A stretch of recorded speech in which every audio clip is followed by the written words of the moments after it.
So this is going to be just a quick how to draw the spinal cord cross section.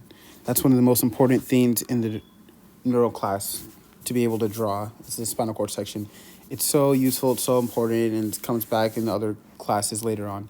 And I was supposed to make a video on it earlier, but I was overthinking it and overdoing it because I was like, oh, I don't want to say something wrong, and there's some details I didn't remember. So now I'm just going to draw the absolute basic stuff that I remember because that's the most important thing and helpful thing I think to see anyway. Because this was hard at first, and it actually isn't hard, but it seemed hard because it wasn't presented simply in any of like the things I would find online. It was always presented like at full accuracy. It's like, so it was helpful when I finally saw something that kind of presented it more in just a simple way, not giving all the details. So that's what I'm going to do here. So for the spinal cord section, I draw the circle first, like I just did, then draw the little butt crack in the front. Then I'm going to put these two squares here. These are the anterior horns. Boom, boom. Instead of finishing the square, I could put the line back. And then I finish it off. So I got this little X guy that's longer in the back, bigger in the front. That's my, white matter. And this is my gray matter out here. So the whole idea is that it's sensory versus motor. That's the whole framework of neuro in general. That's the most important and most helpful split for me, sensory versus motor. And if you see my other video about the brain and the thalamus and all that, those videos, then you know that my whole framework that I always keep in mind, sensory versus motor equals posterior versus anterior, right? Motor stuff tends to be in the front, sensory in the back. So on this section that I've drawn here, this is the posterior side, this is the anterior side in the front, right? So in the spinal cord, this rule is not as, actually before I do that, let me get to the point. There's the whole spinal cord section is just 5 tracks, basically. There's a little more complexity to it than that, but it's basically 5. So you learn the 5 first, and then everything else is easier. So there's 3 sensory and 2 motor. And even that realization is extremely helpful. It's like when I was first learning it, I did not realize it was so few because it's not presented like that on the images. It's presented like a lot of things, and it's kind of not. So I'm just going to put them down here. I'll do the motor first since it's easier. You have, basically the motor tracks are called corticospinal. Why? Because the whole deal of sensory is that it's going from your body. It's your body talking to your brain, right? So you go up, right? It's your arm. Something stabs your arm, and it hurts because the signal goes up to your brain. That's the body talking to the brain, sensory. Motor is the opposite. It's the brain talking to the body, so it goes down. So your brain decides that you want to move, and it sends a signal down to your leg, and then you move your leg. That's motor. So if a tract is called corticospinal, what does that mean? It means it's going from the cortex to the spinal cord. That means it's going, obviously, down, which means that it's motor. So that was helpful to keep in mind because the 2 motor tracks are both called corticospinal. You basically have an anterior one and a lateral one. So it basically goes like that. I think it's more here in the middle. Anterior one and a lateral one. So what I was going to say earlier is that these tracks are not perfectly like split. Like the sensory ones are not all just in the back and then the motor ones all in the front. So it's not as much as a clean split as it is with, say, your cerebrum, where you really do have all the motor up here in the front and then all the sensory in the back. But even though it's not a clean split, it still generally follows that trend. The sensory ones kind of start in the back and then they kind of creep forward to a degree. Then the motor ones start in the front and kind of creep towards the back, but you don't have any motor ones all the way in the back. They mostly, as a trend, stay towards the front. So it still follows that pattern that you see all throughout the nervous system and the whole body. So anyways, the anterior is just 2 tracks. The motor is just 2 tracks. The anterior and the lateral. So it's anterior corticospinal, lateral corticospinal. And I don't think it's even, I don't know if it's called anterior, yeah. But it's also medial. And that's another thing that's important that I'll get to later. There's another important framework, medial versus lateral. Really important. I don't want to get into it now because this video is about the other thing, but it's basically posture versus skilled movement. In other words, the medial part of your body, that could, like your legs and your trunk, right? And your head position, that's all posture and balance. Versus skilled movement, that's the fingertips, right? If you have a little man standing like this, the medial is all this. This is all posture. The lateral is all this, right? His fingers and his toes. Skilled movement, right? Playing the piano, sewing, things like that. Those are in your lateral tracts. So this lateral tract is doing that fingertip stuff, skilled movement, right? These anterior tracts are obviously more medial, so they're doing that posture stuff. And that is another pattern, just like the motor versus sensory, anterior versus posterior. This medial versus lateral is another pattern like that you see constantly come up all throughout all these different things in neuro. So you just have to keep it in mind because it's extremely helpful, but it's not always going to be stated that way. It's just a pattern that keeps coming up even when it's not explicitly mentioned. Things just kind of tend to follow that pattern. So it's a general rule. It's a rule of thumb. Anyways, I've done the 2 motor tracks. Only 2. So easy, right? Boom, this versus this. Skill versus posture. Now we have the sensory tracks. There's 3. So you have the main one, the most, big, maybe most important one, the main character in the back. And this is called the dorsal column. What does dorsal mean? It means posterior in this case. Posterior equals what? Sensory. So it's perfect. The main sensory tract is basically just called the posterior column. So it follows the rule perfectly. Sensory equals posterior. Why is it the main one? It's the biggest one, first of all. And I'll just draw the other ones instead of talking so much, just so it's not confusing. So just that you can refer to what I'm talking about. There, those are the 3. Okay, 1, 2, 3. Okay, so anyways, now I can continue talking. So these are the main one. Why? Because they do touch, your sense of touch, somatic sensation. They do touch and vibration sense, which is kind of just touch, like feeling when something's moving or whatever. And they do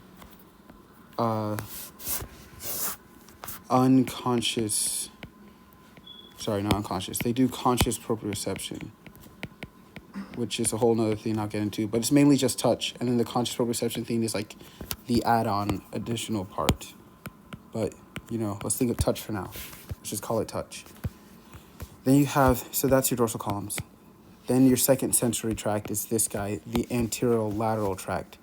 Guess what? You have an anterior tract and a lateral tract. This one's in between them. It's not on the front. It's not on the side. It's diagonal. It's in between.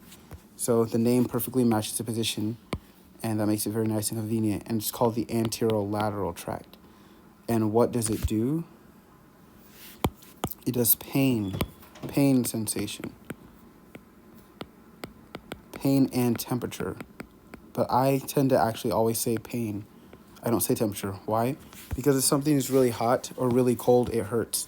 So temperature just intuitively falls under pain. So I like doing it that way so I don't have to memorize 2 different words and make it a whole thing. It just makes it easier. I just group temperature naturally as being under pain. But yeah, you're supposed to know this tract does pain and temperature. It goes to the thalamus, if I remember correctly. And then the third tract is the most minor one. So these 2 are the important ones. They're the big guys, right? Touch and pain. These are the big 2 players. This guy's a little odd man out side character. It's still important, of course, but I think of these 2 guys first. That's how I organize it in my mind. So this third one is called the spinocerebellar tract. Why is it called that? Because it's going from the spinal cord up to the cerebellum. It goes to your cerebellum, so it has to do with balance. It does unconscious proprioception. So basically it does proprioception. But even though its job is proprioception, it can't even do all of that. It only does half of it. This guy does the other half because he does conscious proprioception. So that's why this guy is the king of the sensory tracts and the number 1. So it makes sense now why this one is the most important. It just does more than the other ones. Touch, vibration sense, conscious proprioception. 3 key words that, they're always going to say in class. This one doesn't have 3, it only has 2. And this one doesn't have 2, it only has 1. So it's literally the number of functions it has, kind of their number of importance. And the size, too. This guy's big. This guy, it doesn't look big on my drawing, but it's a circle. This guy's just a skinny little sliver on the freaking push to the corner that you can barely even see. So, of course, he's the least important one. Anyways, that's the important thing. 3 sensory tracks, 2 motor tracks. I'll talk briefly about conscious versus unconscious proprioception. So that's like can be confusing. It's actually important thing. That's like a test question you can miss or get. So here's how it works.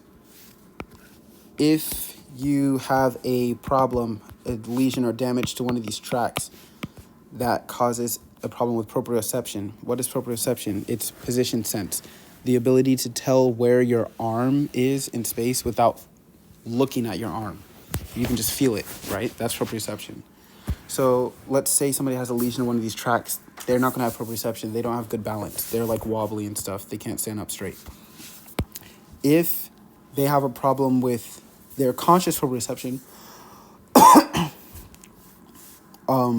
the idea is basically, it's kind of weird naming, but the idea is basically that they're going to be wobbly and stuff when they have their eyes closed. Whoa. But then if they open their eyes, they can regain their balance by looking at their feet. Because even though they don't have position sense, they're able to consciously compensate for their lack of position sense by using their vision. Right? So the whole question that you're going to get on your test for this is all about closed eyes versus open eyes. Right? It's all about testing their balance when their eyes are closed versus open. If it's different, that means their problem or the damage was damage to conscious proprioception. So, did I spell conscious wrong? Okay, it doesn't matter. So it's damage with this tract, the dorsal column.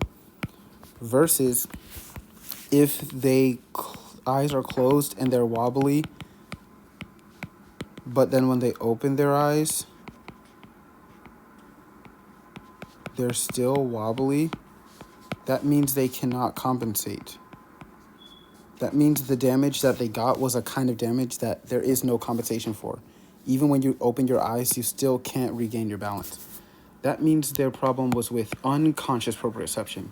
The kind of proprioception that, because it's not conscious, you cannot consciously affect it in any way. You can't compensate for it. You can't try to use your willpower and your vision by looking at your feet and try to like fix it and force yourself to gain your balance back. It's unconscious, so you have no part in it. So you cannot fix it. So if they have a balance problem and that balance problem is the same whether the eyes are closed or open, they can't do anything about it, that means it's unconscious. That means it was damage to this tract, the spinocerebellar tract. So are they able to compensate or not? That's what tells you whether the problem is with the conscious or the unconscious proprioception.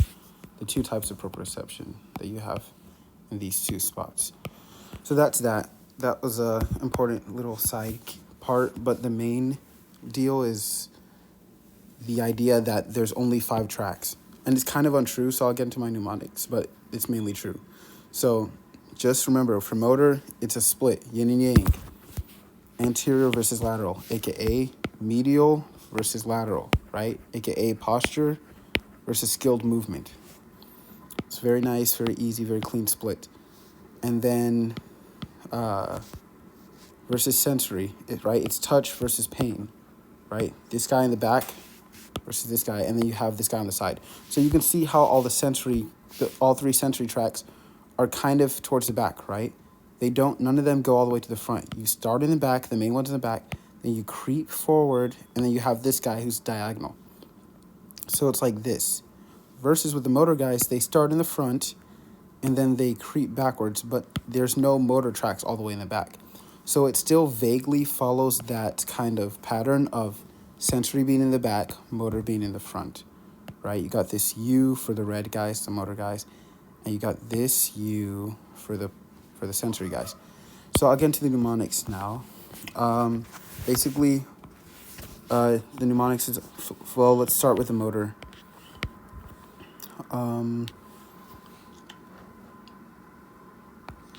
Yeah, you have like your, let's say medial versus lateral, That's posture versus skill, right? So I'm just doing off the top of my head. I might not even include everything, but you have something called your rubrospinal tract. What's rubro? It's talking about the red nucleus. Red like a ruby, right? Rubor means red in medicine. That's a good Latin root to know. It sounds like ruby, which is probably what rubies are named after anyway. So it's nice, right? It makes sense. So it's something called the red nucleus. It's one of the nuclei that's up in your brain or your brainstem or whatever. But basically the idea is that this is something in the brain. Spinal obviously means spinal cord in all of these tract names. So this is a tract that starts up in the brain and goes down to the spinal cord. Rubrospinal, right? Because it's not spino-rubro, it's rubrospinal. That means it starts up. These names are named in order, right? So if it starts in the brain and goes to the spinal cord, then you know it's going down, so you know it's motor. It's the brain talking to the body, not the body talking to the brain. So it's motor, not sensory. So you can know it's motor, but also because it's red nucleus, I say that because red nucleus, you can know that it's skilled movement. It's lateral, not medial. Skilled movement, not posture. How do you remember that when you see this name? I say that a red ruby is you need skill. You need to use your fingertips to hold a ruby, right? Fingers hold ruby.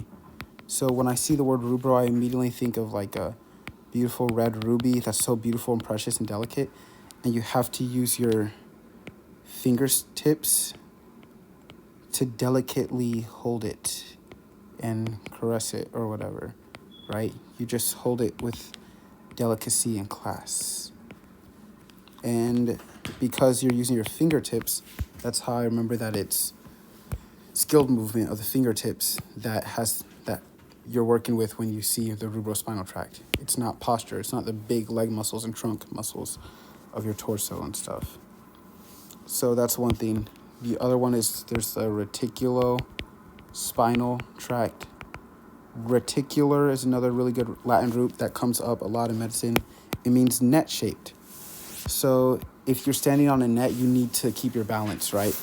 If you're standing on like a fishing net on a boat or something, you need to keep your balance. So I remember that reticulo means that it's dealing with balance and posture, aka it's medial, right? It's one of the medial tracts.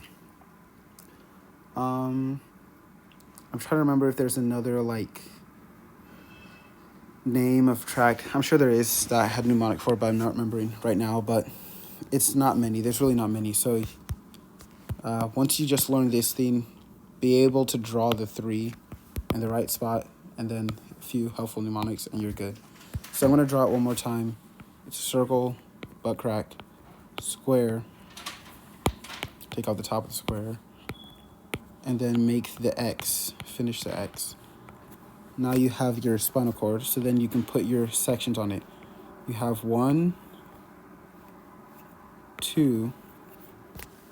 Yeah, you have one column, and you have your second column, which is not in the front, not on the side. It's diagonal, it's in between, because it's the anterolateral tract. So you have your dorsal column, touch.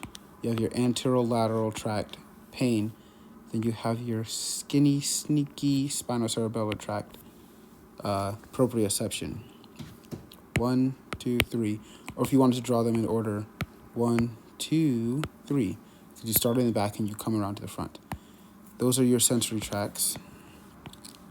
Now you can add in your motor tracts. Put one in the front, put one on the side. That easy. Anterior versus lateral.